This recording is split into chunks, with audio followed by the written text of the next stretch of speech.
한 절 말씀만 보겠습니다. 구약성경 806페이지에 있습니다. 시편 1편 6절 말씀 찾으실 줄 알고 제가 봉독해 드립니다. 무릇 의인들의 길은 여호와께서 인정하시나 악인들의 길은 망하리로다. 아멘.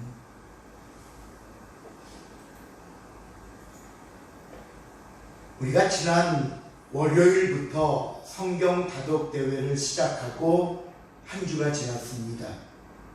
다들 잘 읽고 계시죠? 예, 읽고 계신답니다.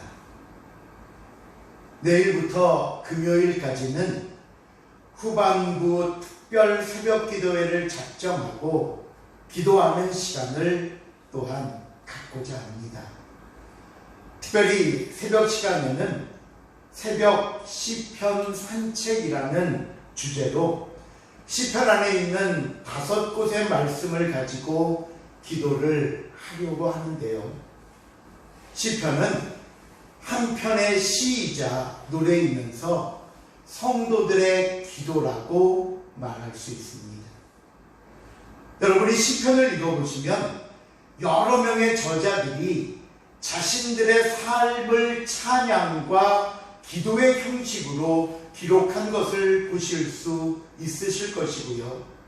그들의 인생이 우리와 또한 다르지 않기에 결국 그 시편 안에 있는 모든 내용들은 이미 저와 여러분이 겪었고 또 현재 대하고 있고 앞으로 만나게 될 삶의 이야기들이라 말할 수 있을 것입니다.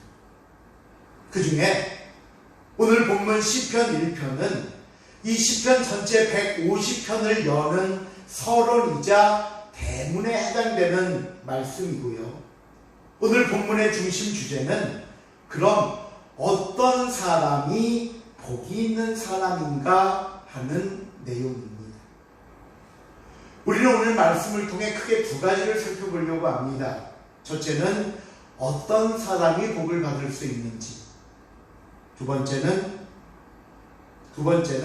그러면 하나님이 주시는 복은 과연 어떤 모습인지, 이렇게 2가지를 함께 생각해 보도록 하겠습니다. 자, 여러분, 오늘 본문은 가장 먼저 복을 받기 위해 하지 말아야 할 것과 해야 할 것 2가지를 말씀하는데요. 첫째로 복을 받기 위해 하지 말아야 할 것이 있습니다. 본문 1절입니다. 같이 한번 읽어볼까요? 시편 1편 1절 말씀 시작.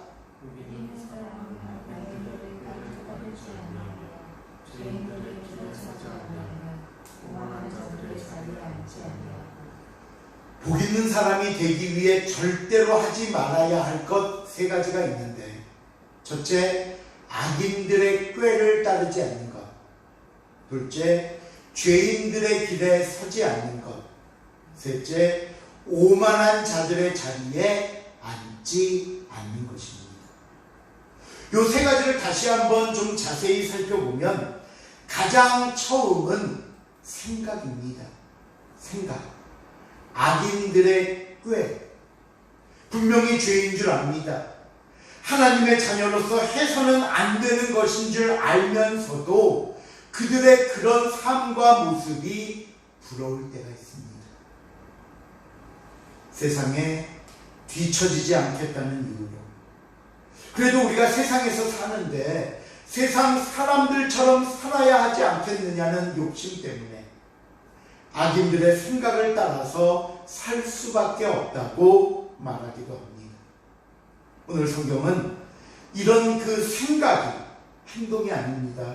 생각만으로도 가장 첫 번째 죄라고 말씀합니다.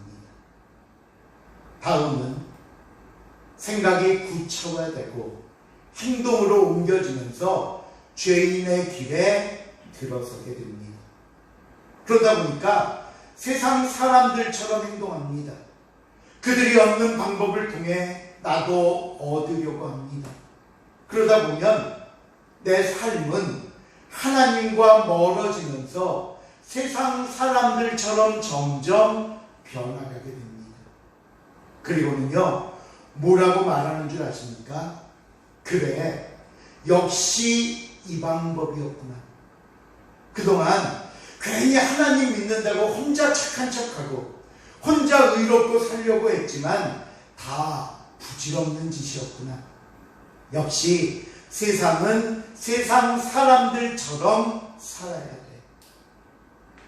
오늘 성경은 이런 결정과 이런 행동을 가리켜 마지막 세 번째 오만한 자의 모습이라고 말씀합니다. 다시 한번 잘 보세요. 처음에는 그냥 무심코 호기심에 혹시나 하는 마음으로 그 생각을 따라갔다가 나중에는 완전히 죄인의 길에 들어서 버리게 되고는 결국 그 죄악된 자리에 주저앉아 버리는 겁니다. 그래서 성경은 이런 죄라는 특징을 너무나 잘 알기에 악은 모양이라도 버리라고 했습니다. 모양이라도 버리라고. 죄라면 관심도 갖지 말고 시작도 하지 말라는 것이고요. 죄인 줄 깨달았다면 하루라도 더 늦기 전에, 조금이라도 더 깊어지기 전에, 죄의 자리에 주저앉기 전에 나오라고 말씀합니다. 우리가 죄에 대해서 한 가지 알아야 될 게 있어요. 그게 뭐냐면요, 죄는 맞서 싸우는 것이 아니라 피하는 겁니다. 죄는 피하는 거예요. 여러분, 죄의 자리를 피하십시오.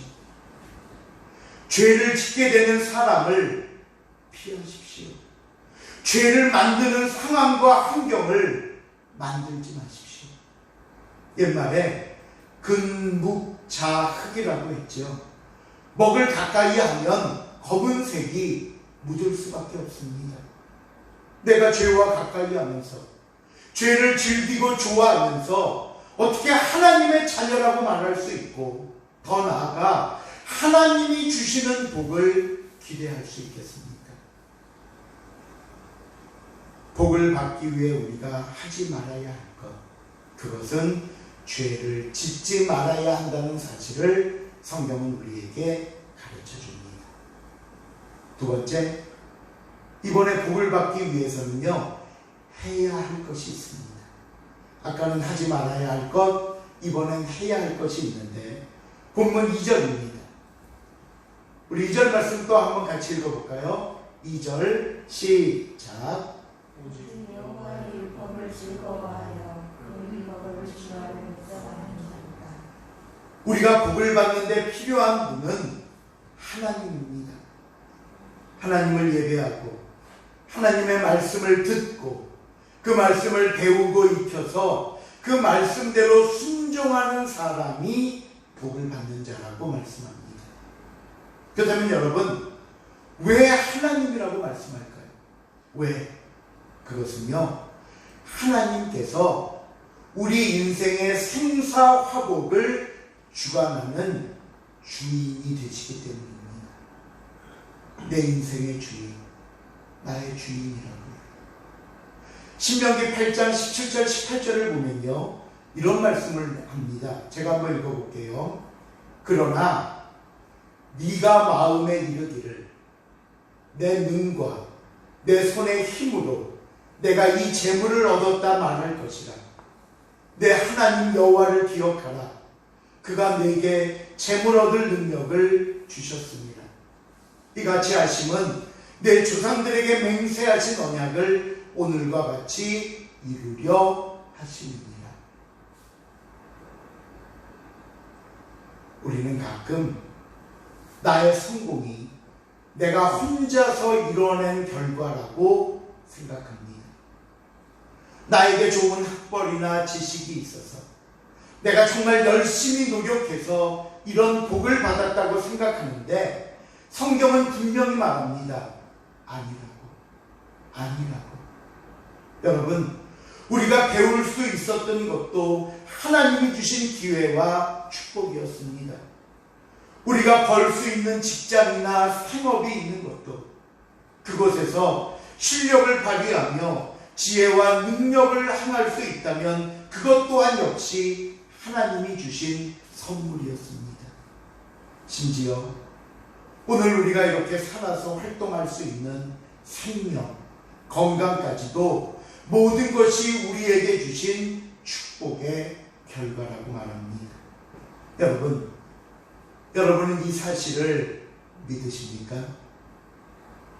정말 내 삶의 모든 것을 하나님이 주셨다고 믿으십니까? 이 시간 사랑하는 성도 여러분, 복의 근원과 그 복을 받는 통로, 도구를 혼동하지 마십시오.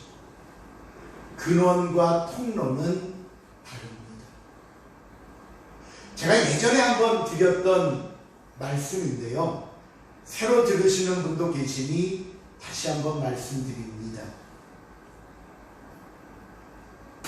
저 중동 사막에 살면서 오아시스에 가서야 물을 얻을 수 있는 시골에 살던 노인분들이 큰 마음을 먹고 돈을 모아 미국 여행을 떠나게 되었습니다. 그들이 공항에 내리자마자 눈에 들어오는 휘황찬란한 광경들은 이들의 마음을 뺏겼기에 충분했습니다. 여행 일정을 따라 모든 일정을 마친 후에 이제 마지막 날 집으로 돌아가는 시간이 되었습니다. 가이드가 호텔 로비에서 사람들이 내려오기를 기다리는데 아무리 기다려도 내려오질 않더랍니다. 도대체 무슨 일인가 궁금해서 그들이 묵는 숙소 방으로 올라가 보니까 이들이 한 방에 모여 욕실에 있는 수도꼭지를 띄어가려고 하고 있더랍니다. 수도꼭지를. 가이드가 놀라서 물었습니다. 아니 왜 그걸 띄어가시려고 합니까? 하자 그 중에 반장이 있을 거 아니에요? 반장이 하시는 말씀이 우리가 미국에 와보니 모든 것이 놀랍고 신기한데 그 중에 가장 신기한 것이 바로 이것만 돌리면 물이 활활 나오더래요. 우리 고향에서는 물 한 번 얻으려면 아직도 물지개를 지고 물동이를 이고 저 멀리 오아시스에 가서 물을 길어 와야 되는데 여기는 가만 앉아서 이것만 돌리면 되더라는 거예요. 그러니 잘못인 줄 알지만 이 꼭지 띄어다가 우리 집 벽에 달아서 물 한 번 편히 써봤으면 하는 마음에 띄어가려고 합니다. 라고 했답니다. 여러분, 재현아, 어려운 질문이야. 수도꼭지만 떼어 벽에 붙이면 물이 나올까? 어렵다. 안 나오지? 예, 안 나와요. 꼭지는 물을 전해주는 마지막 도구에 불과합니다. 우리 눈에는 수도꼭지가 물을 주는 것 같지만 실제로는 수도꼭지에 수도관이 연결되어 있어야 하고요. 그 수도관은 물을 공급하는 근원지와 또한 연결되어 있어야 합니다. 그리고 아무리 수도관이 물의 근원지와 연결되어 있어도 근원지에 물이 마르면, 근원지에 물이 없으면 꼭지에서 물을 얻을 수 없습니다. 그러니 오늘 이분들이 얼마나 바보 같았는지 여러분 잘 아실 겁니다. 문제는요, 오늘 저와 여러분도 이렇게 어리석다는 겁니다. 당장 우리 눈에 보이는 축복의 방법으로 사람이 전부인 것처럼 보입니다. 아니, 때로는 우리의 직장이나 생업이 나에게 복을 주는 것처럼 느껴집니다. 물론 하나님께서 때로는 사람으로, 때로는 직장이나 생업이나 세상의 여러 도구들을 통해 우리에게 복을 주시기도 합니다. 그러나 이 모든 것은 무엇에 불과할까요? 수도 꼭지에 불과합니다. 이 꼭지가 복의 근원이 되시는 하나님과 연결되어 있지 못한다면 아무리 수도 꼭지를 뭐 금으로 했냐 은으로 했냐 우리 집에 꼭지가 10개 있냐 100개 있냐 아무리 많이 달아놓아도 아무 소용없습니다. 그런데요 우리는 너무나 어리석게 수도 꼭지만 바라보고 삽니다. 이 수도 꼭지가 복을 주는 줄 알고 수도 꼭지에만 매달려 살고 있습니다. 그러면서 정말 우리에게 복을 주시는 하나님을 무시합니다. 하나님을 멀리하고 소홀히 합니다. 그러면서 어떻게 우리가 복을 받을 수 있겠습니까? 오늘 하나님은 저와 여러분에게 말씀합니다. 너희가 복을 받고 싶거든 나를 기억하라고 하십니다. 너희의 소원이 이루어지고 너희의 삶의 위로와 능력과 은혜가 임하기 원한다면 내 말에 순종하라고 말씀하시는 겁니다. 그렇다면 하나님의 말씀을 따라 사는 사람들에게 주시는 결과가 뭘까요? 3절입니다. 3절 말씀 시작. 심의 가에 심은 나무가 철을 따라 열매를 주며 그 잎사귀가 마르지 아니하였으니 그가 하는 부분들이 다 풍성하리로다. 본문 3절을 보시면요 우리가 받는 복을 두 가지로 얘기합니다. 첫 번째 철을 따라 열매를 맺는 축복. 복을 주십니다. 열매를 맺게 해주십니다. 그런데 언제 열매를 주신다고요? 철을 따라. 봄이면 봄에 얻는 과실을 주시고 여름이면 여름, 가을이면 가을, 겨울에도 겨울에 필요한 과실을 얻음으로 결국 사시사철 1년 365일 하나님의 돌보심과 풍성한 은혜의 복을 받는다는 사실을 가르쳐주는 말씀입니다. 두 번째 축복은요 잎사귀가 마르지 않는 축복입니다. 우리의 삶이 복의 근원이 되시는 하나님에게 다 있어야 합니다. 우리에게 공급해 주시는 하나님의 축복을 받아야 합니다. 그러면요 세상의 가뭄과 상관없이 주변의 상황과 환경과 상관없이 우리는 항상 마르지 않는 풍성한 복을 받을 수 있는 것입니다. 그래서요 여러분 한번 보세요. 그 1절 제일 앞에 나오는 복 있는 사람은 이라는 말씀과 3절 제일 마지막에 나오는 의인의 결과인 형통하리라는 말씀을 한번 연결해 보십시오. 그럼 어떻게 되냐면요 이렇게 됩니다. 복 있는 사람은 다 형통하리로다. 복 있는 사람은 다 형통하리로다. 그러면 어떤 사람이 복이 있다고요? 악인들을 따르지 않는 사람, 하나님을 예배하는 일이 인생의 최대 행복이며 축복인 줄 아는 사람, 하나님의 말씀을 즐거워하고 그 말씀에 순종하는 사람, 이런 사람들의 삶이 형통한다는 사실을 여러분 잊지 마시길 바랍니다. 그러면 악인들은 어떻게 될까요? 악인들 4절 5절입니다. 악인들의 모습 또 한번 봅니다. 4절과 5절 말씀 시작. 악인들이 그렇지 아니하며 오직 바람을 나는 경화가 같도다. 그러므로 악인들의 심판을 견디지 못하며 죄인들이 의인들의 눈에 들지 못하리로다. 이 4절과 5절에 악인들의 모습을 말씀하시면서 강조하고 있는 부분이 뭔 줄 아십니까? 뭘 강조하는 걸까요? 바람에 나는 겨와 같다? 심판을 견디지 못한다? 의인들의 모임에 들지 못한다? 아니요. 여기서 하나님이 강조하시는 것은요 4절 제일 앞에 나오는 겁니다. 악인들은 그렇지 아니하니. 그럴 수 없다는 거예요. 악인들은 절대로 그럴 수 없다는 겁니다. 뭐가 그럴 수 없는데요? 악인들은 절대로 철을 따라 열매를 맺을 수 없고요. 악인들은 절대로 잎사귀가 마르지 않고 풍성할 수 없고요.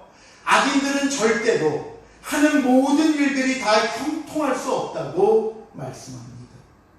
그러면서 어떤 경우라도 악인들은 의인들의 모습에, 의인들의 자리에 함께하지 못할 거라고 말씀합니다. 이것이 하나님의 법칙입니다. 우리는 세상을 살면서 악한 사람들의 성공을 부러워했습니다. 나도 저렇게 해볼까 하는 생각도 가져보았습니다. 때로는 조금씩 그들의 방식을 따라가며 그들의 모습이 내 삶에 스며들며 거기서 얻는 이익이 성공이요, 거기서 얻는 즐거움이 쾌락이 축복인 줄 알고 좋아하기도 했습니다. 즐겼습니다. 그러나 오늘 본문은 분명하고 단호하게 말씀합니다. 악인은 절대로 그럴 수 없느니라. 물론 한순간의 성공, 한순간의 이익은 있을 수 있겠지요. 그러나 결국에 가서는 바람에 나는 겨와 같음을 가르쳐주고 계십니다. 그래서 여러분 또 한번 볼까요? 그 4절 제일 앞에 나오는 악인이라는 말씀과 5절 제일 마지막에 나오는 의인의 회중에 들지 못하리라는 말씀을 역시 연결해 보면 악인의 결론이 나옵니다. 악인들은 어떻게 되냐? 악인은 의인의 회중에 들지 못하리로다. 의인처럼 살 수 없다는 거예요. 의인이 받는 축복을 받지 못한다는 겁니다. 그렇다면 의인과 악인을 다 합쳐서 얘기해 볼까요?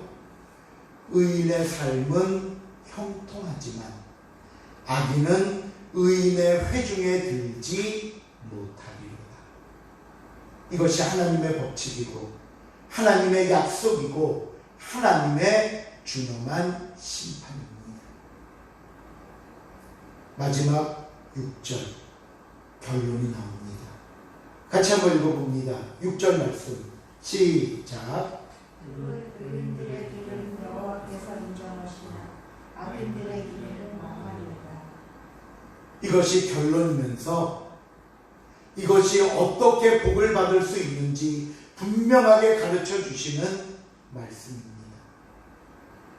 여호와께서 인정하시는 의인들은 하나님이 주시는 복을 받지만 악인들은 어떻게 되리로다? 망하리로다. 말씀을 맺습니다. 하나님의 인정을 받는 삶이란 여호와의 율법을 즐거워하여 그 율법을 주야로 묵상하는 것입니다.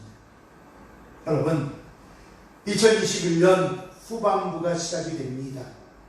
사실 시간으로는 벌써 4분의 3이 지나가는 끝자락에 와 있는 시간입니다.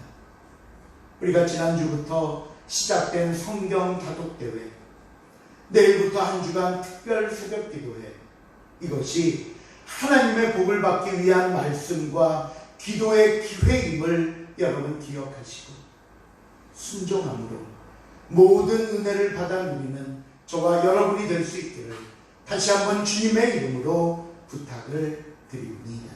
기도하시겠습니다. 하나님 감사합니다. 오늘도 우리에게 주신 하나님의 약속과 때로는 준엄한 그 말씀을 통해 의인의 길은 여호와께서 인정하시나 악인은 망하리로다. 그 말씀을 다시 한번 우리의 삶에 심어주신 것 감사를 드립니다. 어떻게 살아야 하고 어떻게 해야 복을 받는지 우리에게 다시 한번 말씀해 주셨사오니 이제 우리가 그 말씀 기억하며 순종할 수 있도록 축복하여 주시옵소서. 감사드리오며 예수님의 이름으로